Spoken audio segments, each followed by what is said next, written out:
जर तुमचा arm hole कमी किंवा जास्त येत असेल तर तुम्ही ही चेस्ट लाईन फक्त थोडी वर खाली ऍडजस्ट करून घ्यायची आहे. तर बघा या पद्धतीने इथे बरोबर आपला हा 9 इंच आलेला आहे. म्हणजे जर आणि हे जे फिटिंगची लाईन आहे ती आपल्याला मॅच करायची आहे. त्यानंतर हा साईड पार्टच्या लाईन वरती मार्क करायचा. बघा या पद्धतीने ठेवला तर अगदी परफेक्ट आपलं जिथं त्या बाजूने आपण शिलाई देणार आहोत त्यामुळे अर्धा इंच आतून आपण हे मार्क करणार आणि आतून आपण हा आर्म होल मोजून बघणार आहे. तर बघा हा आपला आर्म होल बरोबर 9 आणि 1 लाईन आलेला आहे. ओम साईराम मैत्रिणींनो, जयश्री फॅशन हब मध्ये मी जयश्री आपल्या सर्वांचं स्वागत करते. आणि आज आपण 39 चेस्ट साठीचा बॅक पार्ट कटोरी ब्लाउजचा बघणार आहोत. या अगोदरच्या व्हिडिओमध्ये कटोरी ब्लाउजचा फर्स्ट पार्ट कसा ड्राफ्ट करायचा किंवा फ्रंट पार्ट कसा ड्राफ्ट करायचा हे आपण डिटेलमध्ये बघितलेला आहे. तो व्हिडिओ जर कोणी बघितला नसाल, हे त्याचं ड्राफ्टिंग आहे. ही बेसिक कटोरी आहे, ही वाढवून घेतलेली कटोरी आहे. तर या मेजरमेंट मध्ये जर कुणाला कटोरी बघायची असेल, अगदी डिटेलमध्ये एक्सप्लेन केलेला आहे. त्यामुळे या व्हिडिओची लिंक तुम्हाला मी डिस्क्रिप्शन मध्ये देऊन ठेवते. तो व्हिडिओ पहिल्यांदा बघा. आणि आज आपण या व्हिडिओच्या बॅक पार्ट बघणार आहोत. तर मेजरमेंट मी तुम्हाला इथे देऊन ठेवते. तर त्या मेजरमेंट मध्ये आपण ड्राफ्टिंग बघणार आहोत. तर ही जी मेथड आज मी तुम्हाला शिकवणार आहे ही खूप सोपी आहे. अगदी 5 मिनिटात तुम्ही बॅक पार्ट ड्राफ्ट करणार आहात. किंवा हा बॅक पार्ट तुम्ही डायरेक्ट कपड्यावर जरी बॅक पार्ट ड्राफ्ट करणार असाल तरीही चालू शकणार आहे. त्यामुळे व्हिडिओ शेवटपर्यंत बघा, सगळे डिटेल्स कळणार आहेत. तर शोल्डर जेवढा आहे तेवढा आपण पहिला तर एक लाईन स्ट्रेट करून घ्यायचा. जर आपलं हे कागद वर खाली असेल तर तो सरळ होऊन जाईल. इकडे एक लाईन ड्रॉ केली, या बाजूला एक लाईन ड्रॉ करून घ्यायची. त्यानंतर या वरच्या लाईनला आपण शोल्डर लाईन म्हणत असतो. या लाईन वरती आपण शोल्डरचं अर्ध मार्किंग घ्यायचं आहे. 15 इंच शोल्डर आहे, त्याच्या अर्ध 7.5 आपण इथे मार्क करून घेतलं. आता इथे आपल्याला शोल्डर मायनस किती करायचं आहे हे महत्वाचं आहे. आणि याच्यासाठी तुम्हाला मी शोल्डर मायनस चार्ट दिलेला आहे, तो आपण बघायचा आहे. शोल्डर मायनस चार्ट साठी आपल्याला 3 मेजरमेंट्स लागतात. तर ती म्हणजे आपलं रेडी शोल्डर किती असणार आहे, गळ्याची खोली किती असणार आहे आणि गळ्याचा शेप कोणता असणार आहे. तर गळ्याचा शेप आहे आपला गोल, खोली आहे 9.5 इंच. जसं की आपण 9.5 कसं काढलं तर आपल्याला टोटल बॅक पार्टची उंची हवी आहे 14 इंच. आणि पाठीमागचा बेल्ट आपण ठेवणार आहोत 4.5 इंचांचा. तर यातून 14 मधून वजा करायचा पाठीमागील बेल्ट 4.5. तर उत्तर येणार आहे 9.5. तर ही आपली बॅक साईडच्या गळ्याची उंची असणार आहे. तर हे 9.5 आपल्याला उंची मिळाली. तर आणि आपलं रेडी शोल्डर 3 इंच आहे, त्याच्यामुळे तयार शोल्डर चार्ट आपल्याला 3 इंचांचा बघायचा आहे. आता 9.5 इंच येत आहेत यामध्ये, म्हणून ही उभी लाईन. आणि गळ्याचा शेप गोल आहे, चौकोनी आहे. तर गळ्याचा यामधला कोणताही शेप असेल तर तुम्हाला ही आडवी लाईन बघायची आहे. शोल्डर मायनस होणार आहेत 1.5 इंच. तर हे 1.5 इंच आपल्याला काय करायचं आहे, या बाजूनी डायरेक्ट तुम्ही इथेच मायनस करायचं आहे. तर बघा इथे 1.5 इंच मार्क करून घेतलं.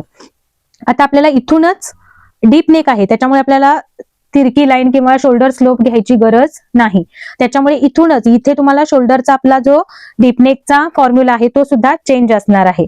तुमची चेस्ट साईज जी पण असेल त्याला भागिले 6 करायचं आहे फक्त. आता इथे आपली चेस्ट साईज किती आहे 39, त्याला भागिले करायचं आहे 6. तर उत्तर येणार आहे 6.5. तर सेम तेवढंच आपल्याला इथे मार्क करायचं आहे. काहीही त्याच्यामध्ये प्लस किंवा मायनस करायचं नाही. हे कोणत्या साईज साठी आहे तर बघा, जर आपली चेस्ट साईज 44च्या पुढे जात असेल तर यामध्ये सूत्र तुमचं चेंज होणार आहे. ते काय चेंज होणार आहे ते प्लस साईज तुम्हाला एक्सप्लेन करताना मी सांगेनच. आता तुम्ही एवढं लक्षात ठेवा की तुमची चेस्ट साईज जर 38 किंवा 40 पर्यंत असेल तर तुम्ही हे सूत्र वापरू शकता, छाती भागिले 6. ओके, तर हे येणार आहे आपलं 6.5 इंच. तर जे आपण 1.5 इंच मायनस केलं आपलं शोल्डर, तिथून खाली आपल्याला 6.5 मार्क करायचं आहे. तर 6.5 वरती एक मार्क केला आणि इथे आपल्याला ही चेस्ट लाईन ड्रॉ करायची आहे या पद्धतीने. ओके, यानंतर इकडे आता पाठीमागे किती शिल्लक राहिलेत ते बघायचं. तर इथे आपलं 1.5 इंच मायनस केलं, टोटल 7.5 इंच आपलं शोल्डर होतं बरोबर. 7.5 मधून 1.5 इंच मायनस केलं तर आपलं इकडे राहणार आहे शिल्लक 6 इंच बरोबर. तर हे 6 आपल्याला चेस्ट लाईन वरती मार्क करायचं आहे. आणि ही उभी लाईन आपल्याला इथे ड्रॉ करून घ्यायची. अगदी साधी सोपी पद्धत आहे, व्यवस्थित बघा आणि या पद्धतीने जरूर ट्राय करा. या लाईनचा आपल्याला सेंटर मार्क करायचं आहे. कोण्यातून जर आपली चेस्ट साईज, आता क्रॉस मार्किंग साठीचा चार्ट तुम्हाला मी दिलेलाच आहे, तोच फॉलो करायचा आहे. त्याच्यामध्ये काहीही चेंजेस होणार नाहीत. तर हा आहे आपला क्रॉस मार्क चार्ट. आपली चेस्ट येते 39 बरोबर. तर हा बघावा लागेल आणि बॅक पार्ट करतोय आपण, त्याच्यामुळे क्रॉस मध्ये 1 इंच घ्यायचं आहे. तर कोण्यातून बघा या पद्धतीने टेप लावायचा आहे आणि कोण्यातून 1 इंच जिथे आलं तिथे एक मार्क केला. आता इथे लुजिंग किती द्यायचं आहे तर यामध्ये तुम्हाला तुमची अप्पर चेस्ट घ्यायची आहे. अप्पर चेस्ट किती आहे आपली यामध्ये, तुमची जी असेल ती घ्या. मी इथे 38 इंच अप्पर चेस्ट घेतलेली आहे. तुमची 37.5 येत असेल तर तुम्ही 37.5 घ्या. क्लिअर. तर इथे मी 38 घेतेय. 38/4 तर उत्तर येणार आहे 9.5. इथे आपल्याला फुल बस्टचं मार्किंग घ्यायचं नाहीये. तर जेवढी पण आपली चेस्ट आहे त्याच्यानुसार आपण इथे 9.5 वरती मार्क केलं. त्यानंतर 1.5 इंच आपल्याला त्याच्या पुढे शिलाई मार्जिन ऍड करायचं आहे. तर या पद्धतीने 1.5 इंच शिलाई मार्जिन ऍड केलं. आता हे जे आपल्याला मार्किंग मिळालेली आहेत याच्यातून आपल्याला इथे आर्महोलचा शेप ड्रॉ करायचा आहे. तर ही स्केल तुमच्याकडे असणं गरजेचं आहे. ही आपली चेस्ट लाईन, हा 1 इंचाचा पॉइंट आणि ही आर्महोल लाईन, यामध्ये आपल्याला ही पट्टी सेट करायची आणि इथे आपला हा आर्महोल शेप ड्रॉ करायचा आहे. आपल्याला टोटल उंचीचं मार्किंग करूया. टोटल उंची आहे आपली बॅक पार्ट मध्ये 14, तर इथे घ्यायची आहे आपल्याला 15 इंच. तर इथे 15 वरती मार्क केलं वरून आणि या बाजूला पण 15 वरती एक डॉट पॉइंट देऊन घेतला आणि इथे आपल्याला ही लाईन ड्रॉ करून घेतली. या लाईन वरती आपल्याला कंबर घेराचं चौथा मार्क करायचा आहे. कंबर घेर आहे आपला 31, तर 31/4 उत्तर येणार आहे 7.75. तर या लाईन वरती 7.75 वर एक डॉट पॉइंट देऊन घेतला. पाठीमागे टक्स घेणार असाल तर त्याच्यासाठी 1 इंच मार्क केलं आणि त्याच्या पुढे 1.5 इंच शिलाई मार्जिन असणार आहे. आणि पाठीमागचा टक्स हा इथे जो मार्क केलेला आहे त्याच्या अर्ध घ्यायचा आहे आपल्याला. म्हणजे कंबर घेराचा चौथा अधिक 1 इंच मार्क केलं, इथून इथपर्यंतच्या लाईनचा सेंटर घेतला आणि वरून आता आपला गळा असणार आहे किती, 9.5. तर 9.5 वरती वरून एक मार्क केला. बरोबर. त्यानंतर आपला रेडी इथे आपला हा मार्क आलेला आहे. इथे एक लाईन ड्रॉ करून घेऊ आपण आणि त्याचबरोबर या साईडच्या लाईनही आपण ड्रॉ करून घेऊया. तर ही आहे आपली फिटिंगची लाईन आणि ही शिलाई मार्जिनची.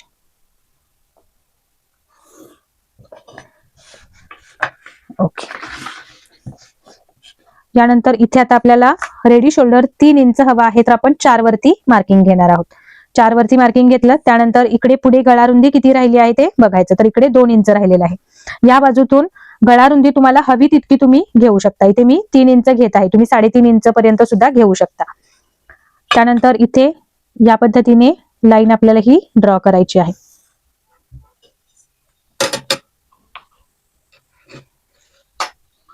आणि आर्महोल कर्व घ्यायचा किंवा हाताने जरी तुम्हाला शेप ड्रॉ करणं जमत असेल तर तुम्ही हातानेही ड्रॉ करू शकता. या पद्धतीने गोलगळ्याचा शेप ड्रॉ होईल. इथे आता या बाजूत जेवढं अंतर आलेलं आहे या लाईनचा आपण सेंटर घेतला, बरोबर, इथून इथपर्यंतच्या लाईनचा. तर इथलं अंतर मोजायचं किती आलेलं आहे. हे 4.25 आणि 1 लाईन आहे.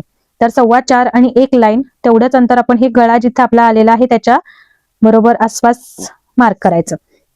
हा जो टक्स आहे तो आपल्या गळ्याच्या खाली असावा साधारणपणे. या पद्धतीने मार्किंग घ्यायचं आहे. तर हे दोन्ही पॉइंट्स आपण हे मार्क करून घेऊ. तर इथपर्यंत आपला हा टक्स असेल. दोन्ही बाजूला अर्धा इंच या टक्सचं मार्किंग असेल आणि हे दोनही पॉइंट आपल्याला इथे जोडून घ्यायचे.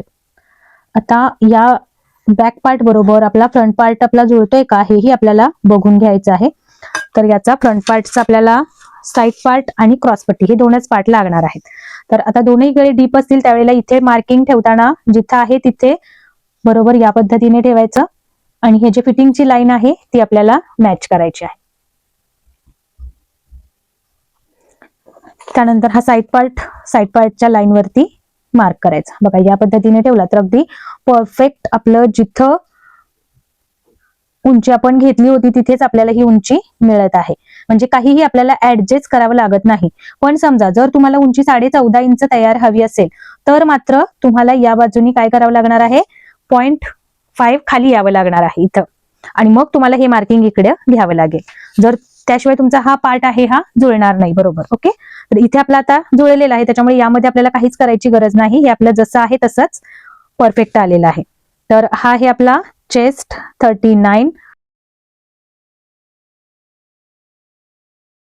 आपल्याला इथे यायला पाहिजे. तो पुन्हा एकदा बघूया मोजून आपण येतोय का.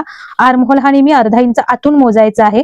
तर बघा या पद्धतीने अर्धा इंच हे शिलाईला जाईल वरच्या बाजूचं. इथून अर्धा इंच आतल्या बाजूने आपण शिलाई देणार आहोत, त्यामुळे अर्धा इंच आतून आपण हे मार्क करणार आणि आतून आपण हा आर्म होल मोजून बघणार आहे. तर बघा हा आपला आर्म होल बरोबर 9 आणि 1 लाईन आलेला आहे, म्हणजे हा बरोबर आलेला आहे आपला. याचा हाफ यायला पाहिजे 9 इंचेस, तर हा आलेला आहे. तर मी त्या आर्म होलही मार्क करून ठेवला. आता याच्यामध्ये हे आपण कट करून घेऊया.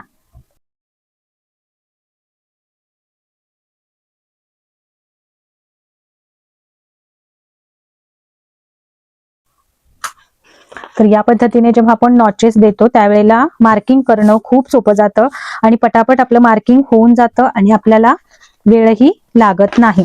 त्याच्यामुळे या पद्धतीने नॉचेस जरूर देऊन ठेवत चला की जेणेकरून आपला कटिंगच्या वेळेला पटापट आपलं मार्किंग होऊन जाईल. तर या पद्धतीने आपला हा बॅक पार्ट रेडी झालेला आहे आणि याचा फ्रंट पार्ट सुद्धा आपला रेडी आहे. कटोरी ब्लाउज मध्ये याच्यामध्ये कुठे कुठे मेजरमेंट्स वाढवायचे आहेत हेही तुम्हाला मी सांगितलेलं आहे अगोदरच्या पार्टमध्ये. बॅक पार्ट मध्ये काहीही वाढवायचं नाही, जसा आहे तसा तुम्ही बॅक पार्ट घ्यायचा आहे. इथे फ्रंट पार्ट मध्ये लिहून ठेवूया. इथे बघा हे शोल्डर आपलं बरोबर मॅच झालेलं आहे आणि आता फ्रंट पार्टचा आर्म होल तुम्हाला मोजून दाखवते, म्हणजे तुमचंही कन्फ्युजन दूर होईल. आता इथून अर्धा इंच वरचं आपलं शिलाईमध्ये जाणार आहे, बरोबर. आणि अर्धा इंच आतून आपल्याला हा,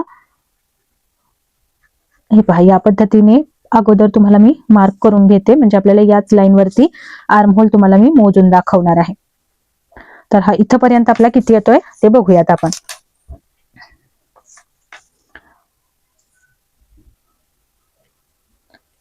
जर तुमचा आर्म होल कमी किंवा जास्त येत असेल तर तुम्ही ही चेस्ट लाईन फक्त थोडी वर खाली ऍडजस्ट करून घ्यायची आहे. तर बघा या पद्धतीने इथे बरोबर आपला हा 9 इंच आलेला आहे. म्हणजे जर तुमचा आर्म होल 18 असेल तर हा पेपर पॅटर्न परफेक्ट तुम्हाला होणार आहे. आणि जर जास्त असेल 18.5 वगैरे 18.5 असेल तर तुम्ही ही लाईन फक्त कटिंग करताना थोडीशी खालून घ्यायची आहे आणि या बॅक पार्ट मध्ये पण थोडंसं खालून मार्किंग म्हणजे कट करून घ्यायचं. आणि कमी असेल आर्म होल तर ड्राफ्टिंग करताना हीच लाईन तुम्हाला थोडीशी वरून कट करायची आहे. ओके, एवढाच डिफरन्स तुम्हाला करायचा आहे, बाकी याच्यामध्ये काहीही चेंजेस करायचे नाहीत. कटोरीची यापेक्षा सोपी पद्धत तुम्हाला दुसरी कुठली असेल असं मला वाटत नाही. जरूर या पद्धतीने तुम्ही कटोरी ब्लाउजची ड्राफ्टिंग करून बघा. यासाठीचा जर तुम्हाला बाही पॅटर्न पाहायचा असेल तर त्याची लिंक तुम्हाला मी इथे खाली डिस्क्रिप्शन मध्ये देऊन ठेवते. फ्रंट हाईट आहे या ब्लाउजची 16. ओके, त्यानंतर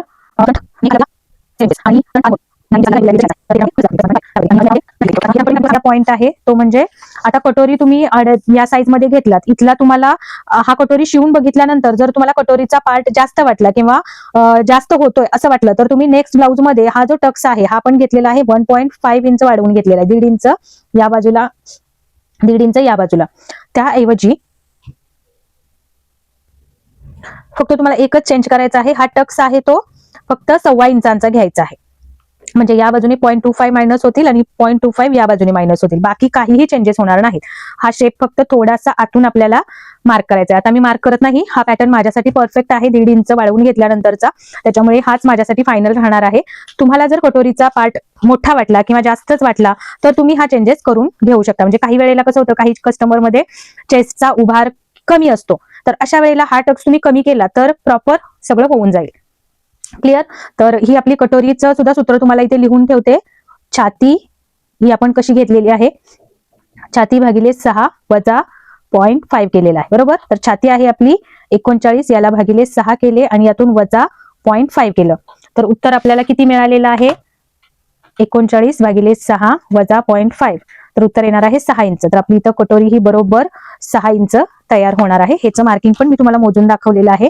जेव्हा इथे आपला हा टक्स, हे पहा या पद्धतीने आपण ही कटोरी इथे फोल्ड केली आणि हा इथे पिनअप लावून ठेवूया आपण.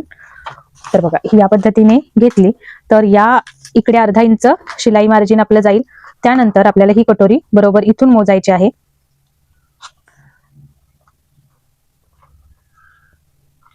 तर बघा इथपर्यंत बरोबर 6 इंच आलं आणि हे अर्धा इंच आहे, हे आपलं इकडचं अर्धा इंच हे शिलाईसाठी या बाजूला कटोरी जोडण्यासाठी लागेल, म्हणजे ही कटोरी बरोबर 6 इंचांची आपली तयार होणार आहे.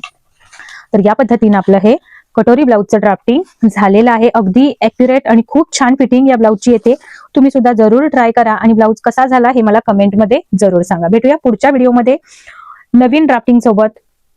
तोपर्यंत ओम साईराम, काळजी घ्या स्वतःची. आणि पुढच्या व्हिडिओमध्ये तुम्हाला कोणतं ड्राफ्टिंग कोणत्या साईज मध्ये बघायचं आहे हे मला जरूर कमेंट करा. बाय.